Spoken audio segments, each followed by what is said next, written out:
झाली 20 तारीख आणि 20 तारीख हा जो दिवस आहे हा लोकशाहीच्या दृष्टीने खूप मोठा सण आहे। लोकशाहीच्या दृष्टीने खूप मोठा सण आहे का? कारण या सणाच्या दिवशी आपल्याला एक दान करायचं असते। त्या दानाचं नाव काय आहे? मतदान। त्या दानाचं नाव काय आहे? मतदान। पण ध्यान ठेवा, मतदान मतविक्री नाही, मत उसणं नाही। विक्री त्याला म्हणतात तुमच्याकडून परमनंट काहीतरी घ्यायचं आणि माझी वस्तू परमनंट तुम्हाला द्यायची, याला विक्री म्हणतात। आणि उसणं टेम्परवारी तुमचं घ्यायचं आणि टेम्परवारी माझं द्यायचं, याला उसणं म्हणतात। आणि तुमचं काहीच घ्यायचं नाही आणि माझं देऊन टाकायचं, याला दान म्हणतात। म्हणून मतविक्री म्हणजे आम्हाला काहीतरी द्या आणि आमचं मत घ्या, मतविक्री झाली। आणि उसणं भाऊ आम्ही तुम्हाला देऊ निवडून पण आमचं हे काम झालं पाहिजे, असं तुम्ही केलं पाहिजे, हे उसणवारी झाली। मतदान हा तुमचा खास दातृत्वाचा, भिकाऱ्यातला भिकारी असेल तरी जीवनामध्ये दान करू शकतो। या भारत मातेसाठी तो त्याचा विचार मतदानाच्या बटन दाबण्याच्या निमित्ताने सरकार समोर मांडू शकतो। तर तो दिवस आला या 20 तारखेला।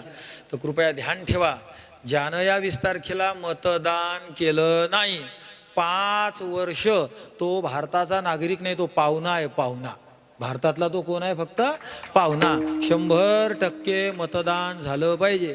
वाड्या वस्तीवरचे पाहुणे रावडे सगळे लोक आणायचे आणि द्यायचे। आणि जर त्यानं मतदान केलं नाही तर तो 5 वर्ष त्यानं म्हणजे वरून त्याचे कागदपत्र असतील नागरिकतेचे, पण तो खऱ्या अर्थानं भारताचा नागरिकच नाही। तो कसा तरी एखादा पाहुणा येईल असते की नाही, तसं आपल्या गावात आपल्या घरी पाहुणा आला आणि आपल्या गल्लीत लग्न आहे, आपण पाहुण्याला म्हणतो का चला लग्नात? नाही, पाहुणा घरातच राहतो आणि आपण त्या लग्नात जात असतो। तो काय येत नाही? तो पाहुणा आहे। तसं मतदान कोण करणार नाही? जो पाहुणा आहे। पाहुणे नाही, पाहुणा लग्नात येत नाही, लेकरायलाही सिरियस नसते। जे 18 वर्षाच्या खाली आहेत ते लेकरं आहेत, 18 वर्षाच्या वर आहेत ते नागरिक आहेत, त्यांनी मतदान करायलाच पाहिजे। म्हणून कृपया 20 तारखेला सगळ्यांनी मतदान करा। आलं लक्षात?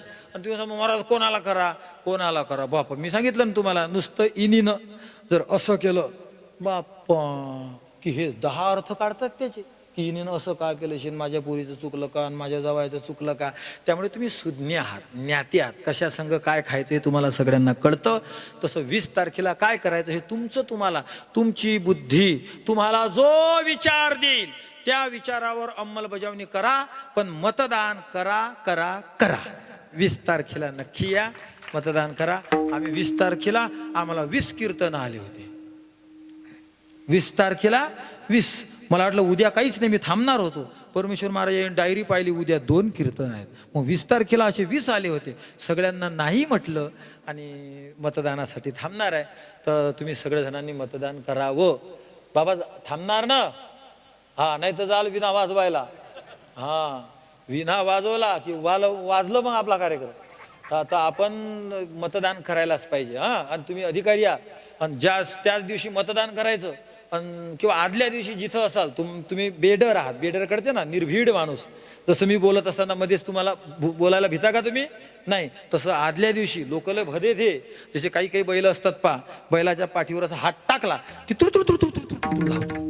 आणि काही असे भद बैल असतात, वा असं पुराणं घ्यायचं, कचकनी मारायचं, ते तेवढीच कंबर चोरत, त्यानं असं पळाव ना तेवढीच चोरत। हे लोक तसे आहेत। यांना जर तुम्ही मी आता सांगतोय, अजून 20 तारीख दूर आहे, 8 दिवस बाकी आहे, पण हे बैल असे तेवढीच कंबर, हो करायलाच पाहिजे, नाही करायलाच पाहिजे। मग तुम्ही नाही मी बद्रीनाथला जाणार आहे आता पोहायला, मग करायलाच पाहिजे म्हणते हो यात्रेला चालला, असं चालणार नाही। कोणा यात्रे बित्रेला जात असेल तिकीट कॅन्सल करा आणि 20 तारखेला थांबा आणि तुम्हाला जो विचार पटत असेल त्या विचाराप्रमाणे मतदान करा। आणि जर तुम्हाला जो विचार पटतो तो जर शास्त्राला जुळत असेल आणि तुमच्या सदसद विवेक बुद्धीला वाटत असेल की मला जे पटलं ते खूपच चांगलं आहे, तर एखाद्या आंधळ्या फुटक्या माणसाला मतदानाला नेत असताना हरू जशी सलाईन सोडतात की नाही, तसं त्याच्या कानामध्ये सुद्धा पिल्लू सोडा आणि तुमच्या मताप्रमाणे त्याला करून घेण्याचा प्रयत्न करा। तर असो, झालेली सेवा भगवंताच्या चरणी अर्पण करतो आणि सेवेला पूर्ण विराम देतो। ज्ञानेश्वर माऊली ज्ञानराज माऊली तुकाराम ज्ञानेश्वर माऊली 2 मिनिटं उठू नका। जय जय विठ्ठल।